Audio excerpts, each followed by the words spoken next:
This is the best moments of the BBQ Central Show in 10 minutes or less. Ever wish you could re-listen to your favorite interview or segment? Do you enjoy hearing older shows for the first time in years? Then the best moments of the BBQ Central Show in 10 minutes or less is just what you need. Thanks for listening and enjoy the show. Greetings, friends. John Solberg here, your host for the best moments of the BBQ Central Show in 10 minutes or less. Always happy to tell you that this show is being brought to you by The Butcher Shop, purveyors of highly sought-after 100% Australian non-crossbred Wyvara 9 Plus briskets, and as always, handpicked just for you. The Butcher Shop has been retailing the finest meats for more than 15 years. Every week, they're shipping out competition-quality meats to many of the biggest teams in the competition scene across the nation. Simply put, teams who use The Butcher Shop win, and they win often. Even if you're not a competitor, I know you still have an eye for the finer cuts. Great news, The Butcher Shop is shipping some of the finest prime, dry-aged Australian Wagyu and Japanese Wagyu steaks to people just like you and me who aspire to be the kings and queens of the backyard. The Butcher Shop always has Berkshire, Compart Duroc, Allegiance Duroc, and Prairie Fresh all-natural pork in stock, and again, always handpicked just for you. Let's review. The best competition briskets? Check. The best pork selection? Check. Giving you better overall options to cook in the backyard? Check. So you need to give the Butcher Shop a call today.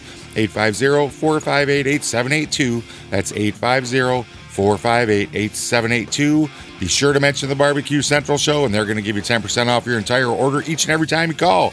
You can also check them out on Facebook, facebook.com/The Butcher Shop. Shop is spelled S-H-O-P-P-E. The Butcher Shop, home of the 100% Australian non-crossbred Wyvara 9 Plus briskets. And let's take a jump back to 2012. Greg's going to catch up with Matt Barber of Hot Wachula fame. Go ahead and grab my notes here for my next guest. The Sam's Club National Tour, folks, got underway this past weekend in Tampa, Florida. 20 teams showed up. The top 6 advanced to the next round. My first guest tonight took reserve grand champion at that event. We are going to break it down right now, so go ahead. Welcome first-timer to the show, the pitmaster of Hot Wachula's Matt Barber joining me here on the show. Matt, how are you, bud? I'm good, man. How you doing? I'm doing absolutely fabulous, Matt. I appreciate you joining me tonight. We'll talk about Sam's here. At first, we got a number of other things that we can discuss. You know, you've had a few days away from the event now. If you could, give me a little recap of how the weekend went down for you, and was there anything out of the ordinary that you had to contend with during that cook? Well, I don't know if you're aware of this. Some people might be, but I cook pretty old school. Yes. All right. A little better. All right, we got it.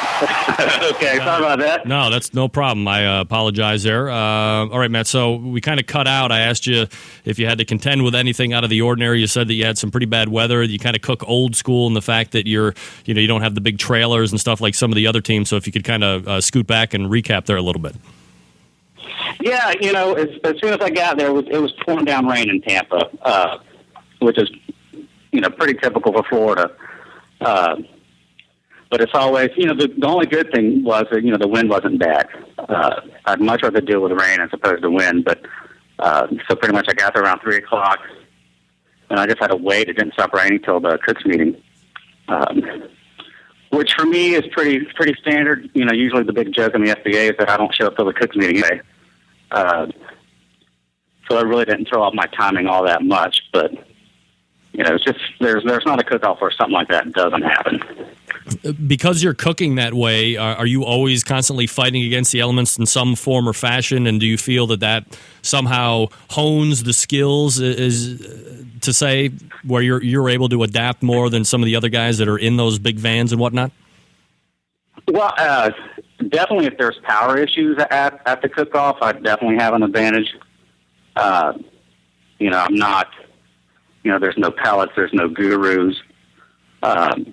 So I think as far as that aspect, I definitely have an advantage because I don't use either one of those.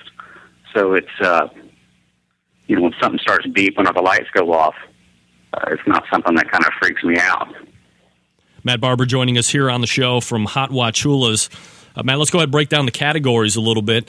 First one that gets called in every competition, of course, is chicken, and you got a second overall. As you were getting ready to turn it in, run it down to the judges' table, were you very happy with how the chicken was, and kind of how does that set the tone for the rest of the day? The chicken turned out good. I knew it was probably one of the better chicken boxes I've done. I mean, the chicken itself was actually... It was probably the best chicken I've cooked in about 2 years. Wow. Of course, as most cook-offs go, it was done 30 minutes, 45 minutes early. So, and it's something I got to try and repeat, repeat the next time, finish it early, set it in the Cambro, and then sauce it and finish it up and turn it in. But it turned out really well.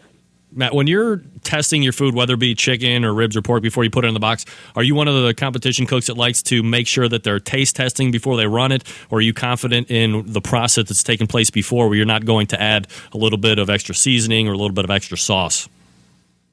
I used to just be confident, and it was probably an error on my part, but I've gotten to the point now to where I force myself to taste it, even if I'm running late. The one thing that's hurt me with chicken in the past is that it's been a little bland. So if I can, I try to force myself to give me that extra time if I need to dust it a little bit to help fix it, or if it's too much, I can adjust the sauce, maybe dip it again to try and get rid of some of that, salty taste if that was my issue. All right, so you take second overall in chicken, so that's a great way to start the calls for categories and get you in a good position for overall. Ribs come around 16th, so a fair drop-off, second, 16th. There was 20 teams. How did you feel about your ribs during the weekend, and do you think that they deserved a 16th, or did you like them better than that? Of course, I'd say I liked them better than that, but... ribs for me, as far as the KCB contest, have always been a struggle. Just because of my time frame, how I have it set. I do FBA contests where you have an hour in between turn-ins. So with the KCB, when you have 30 minutes, I'm working on chicken when I'm usually bathing my ribs.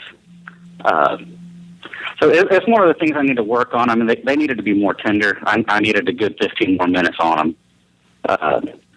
And the sauce wasn't tacked up as much as I'd like. But, of course, I didn't think they were that bad. But, the end result was it really didn't matter. so I'm okay with 16.